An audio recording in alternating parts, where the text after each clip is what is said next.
এইসব জিনিসপত্র দেখে নিশ্চয়ই তোমরা বুঝেই গেছো আজকে আমি পিৎজা বানাতে চলেছি। যখনই ডায়েট করবো ভাবি তখন এইসব খেতে ইচ্ছা করে, কি আর করব। তো আমি নিয়ে নিয়েছিলাম মরিসের 2টো পিৎজা ব্রেড আর চিকেনটাকে ফ্রিজ থেকে বার করে একটু ম্যারিনেট করে রেখেছিলাম। তারপরে যেগুলো লাগে পিৎজাতে টপিং দেওয়ার জন্য পেঁয়াজ, ক্যাপসিকাম, দেন চিকেনটাকে একটু হালকা করে ফ্রাই করে নিচ্ছিলাম কারণ টপিংয়ে দেওয়ার জন্য। অনেকে কাঁচাও ইউজ করে, বাট আমি কাঁচা ইউজ করি না। তারপরে এই পিৎজা ব্রেডটার মধ্যে হচ্ছে একটু বাটার ব্রাশ করে নিলাম, ব্রাশটা হারিয়ে গেছে তাই চামচ দিয়েই কাজ চালালাম। দেন পিৎজা সসটা ভালো করে স্প্রেড করে দিলাম। তারপরে টপিংগুলোকে দিয়ে দিয়েছিলাম পেঁয়াজ, ক্যাপসিকাম, তারপরে চিকেন, দেন চিজ, অরিগ্যানো, চিলি ফ্লেক্স দিয়ে ব্যাস মাইক্রোওয়েভে দিয়ে দিলাম। এটা হতে যতক্ষণ সময়, তারপর দেখো কি টেস্টি লাগছে না দেখতে। এবার তো খাওয়ার পালা।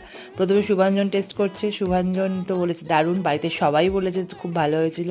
অ্যান্ড দেন ফাইনালি আমি একটা বাইট নিয়ে দেখি কেমন হয়েছে। পিৎজাটা কিন্তু সত্যিই ভালো হয়েছে, তোমরা ট্রাই করতে পারো। আজকের মতো ভিডিওটা এই পর্যন্ত, বাই।